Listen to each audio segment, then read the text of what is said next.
Hi there, everybody, and welcome to this edition of our Sunday Drive. It's a New Year's edition.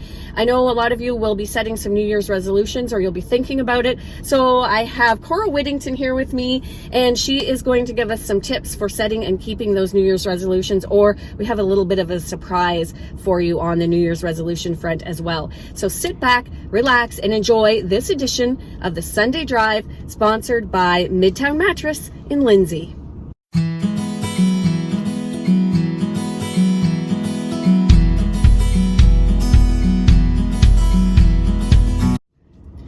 Okay, so we are here with Cora Whittington, and Cora is a life coach, and she is also an strategic plan and team building facilitator. So I interviewed Cora years ago when I worked at Checks TV in Peterborough, and I've remembered that interview all this time because we were doing something similar, talking about goal setting and that kind of thing. And the very first thing you said when we talked about setting New Year's resolutions was, don't. And I was like, whoa, okay. So why not? Why not set what is called a New Year's resolution?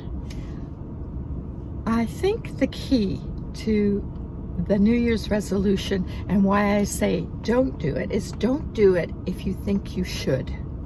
If you hear that word come in your mind, I should lose weight, I should get more fit, or I should, sign up for that course, you may as well forget it. You've got your foot on the brake. You're setting yourself up for, you may as well save your money, your time, and your energy.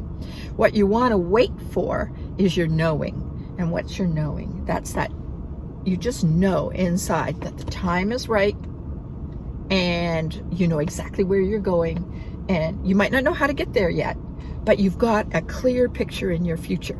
You know what it looks like. You know how it's going to feel. And if you have that, that's way more exciting than all the little things that you have to do, the choices you have to make, the decisions, whether you want to get up early or do things that you normally wouldn't be doing. You'll just do them because that future vision is so compelling. You'll just want to do them. And that's the difference about a New Year's resolution. Sounds more like, yeah, I should do this or should do that. We don't want that. We want that inspiring, energizing future. So how do we go about getting that? Give us some concrete steps we can take then. Say that we have this vision for our future. We're excited about it. What do we do to bring that to fruition? All right. So I think the first thing is get a journal and write in your intentions. And when I call it the outside edges of the picture. So on the outside edges of this future vision, you can start writing things like, one of the things you can do is a little exercise I call flip it. Something you're experiencing now that you don't like, flip it. What would it look like if it was a good experience? What would be the opposite of what I'm experiencing right now? So I can start writing that down.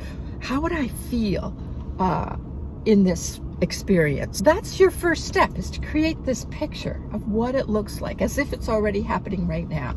So and maybe we could throw that into some words. We'll just see what we can do real quick here. I enjoy what I do. I'm attracting the perfect people to work for me. Things are coming through me that people need and are feeling great value in what I have to offer. Are you getting the sense of what this vision is starting to look like? So, and does that already make you start to feel, that's starting to feel good. So that's what I would do, is get your picture, get all these little pieces, all these little intentions written down, and you've got a clear picture. So what are some of the empowering thoughts that we can bring in? The empowering thoughts? Well, you were working on them actually, that your work is fun. And I really do think my work is fun, but sometimes you get caught up in the minutia of every day, and it loses the fun. Yeah, and I have a flow to my work, that I have enough time for everything, and I'm surprised at how many things show up that I get done in a day.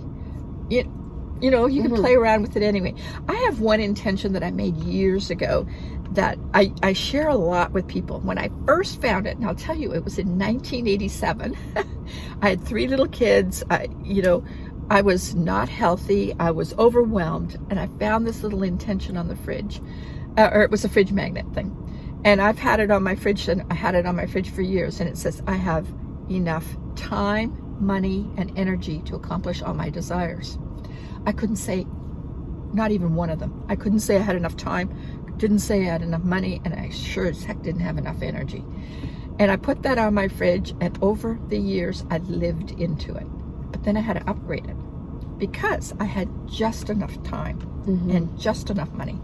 So now, with my clients and myself, I say, I have more than enough time, money, and energy to accomplish all my desires.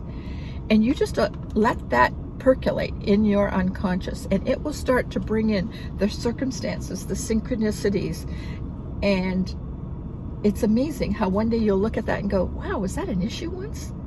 With whatever really inspiring intention you have. There's lots of places you can look. Louise Hay has wonderful books with intentions, and you might find one in there that you really, really like. Make your own up, or use this one, because this is a pretty encompassing one if it's a general one on time. And I know this works because, and it's similar to creative visualization, right? Yeah. And when I was sick with ulcerative colitis, I used creative visualization to make myself well. And I mean, I tried everything, and that's the only thing that worked. Is I creatively visualized the disease leaving my body, and it did. So I know this works. Like your mind, and basically what you're saying is our mind controls our external experiences. It does. It brings in whatever you need into your life to match. So if you're in a negative state of mind, it'll bring all the evidence and all the proof that you're right about whatever it is you think you're stewing about, and it will. But if you focus on your health like you did, or on the growth of your business, or the next phase, where then it will bring the pieces in. But the key is the state that you're in. Because I have found that, and this happened to me many times in my life, when I get off and I get hooked by the external reality of the world. You do. The phone stops ringing, people stop calling me, the clients stop showing up. Then I work on getting myself back centered, whatever way. I do a lot of meditation. I have a walking meditation, walking into your future, that I really like doing. There's all kinds of things. It doesn't matter what it is, but get myself back online. The phone just starts ringing, and I didn't do anything differently. In that external world, you still have to have your lighthouse on. That I love this metaphor of a lighthouse when you're in business. Your lighthouse, so you still have to have your website, and people have to be able to find you out in that world. But whether people actually look for you depends on your energy. So there's kind of two things. And sometimes when I'm off, I might just withdraw a little bit, and I'll go back and I'll work on tweaking my lighthouse. I might work on changing my website a little bit, or do some social media, or whatever I want to do, whatever inspires me to do, not what I should do, remember? Right. And I'm waiting for that intuitive hit. And when I get that intuitive hit, I just do it. And even the things that I hate doing, I just do, because they just feel like the right time to do. It's the right time. Yeah, for sure. Wow. So amazing. I don't know if that helps you. It does help, and I think it will help everyone, because we get stuck at this time of year with setting these resolutions, and it's a joke kind of, because that people say, oh, the gym will be busy for 2 weeks and then it'll be dead again. And It is so true. And then every year we just feel worse and worse about ourselves for doing that. And then so you do it again because you feel bad about yourself. We bring the past into the present by remembering it, and we recreate our future to match it. So that's why it is so important to have the vision of the future be what attracts us to move forward. Okay, and so you have pick a word for the year. What is that? Yes. So Well, and you can have your intentions and goals and all that, but sometimes if you just pick a year of what you want, a word for your year that you want to focus on. So, and it can be anything. It can be joy, peace, abundance, health, prosperity. It can be whatever word you want. Some people allowing. Whatever word inspires you, but one word. And that, remember I used the word living into that longer intention I gave you? You want to live into that word. Say you pick joy, and you don't feel very joyful right now. So you will start to go, okay, joy is my word. Ooh, what could I do that's just a little more fun? And you might go out in the snow and make a snowman, just because you can, Mm-hmm. and you want to feel more joyful. Or, if it's peace, you might have that conversation with someone from a very kind and loving way, and you'll become more peaceful. It's just So with that word, things. you read that word or think of that word every day in ways you can live into that Yes. word. How can I live into that word? And at the end of the day, you could say, okay, what did I do well today? Living into that today. And you know what? You might have had your off day and you might not have. Say, okay, so I didn't do quite as well as I wanted to. What could I do better tomorrow? And we got to be kind and loving to ourselves. And that's our big thing. And now my second big tip is leading from the heart. That's so how can I explain what leading from the heart is? So say you're worried about someone in your family, someone who's having a tough time in their life. Could be a family member, or could be a friend, or could be anything. And if you actually just you got somebody in your mind that you can just worry about. Okay, so how do you feel? Stressed. You can feel it, right? Mm-hmm. Okay, now I'd like you to send love to that person. How do you feel? A bit better. Yeah. So the cool thing is, if we did that every single moment that we either worried about someone, and what I'm going to add this year, because one of my intentions this year is to become less judgmental, is instead of judging a person, I'm going to send them love. And that one's going to be hard for me. But I want to keep working on that. I know the worry and love thing works so well. So if you have somebody you're worried about, you might have, like I had some death and loss in my family, and people were having a tough time, and I sent them love.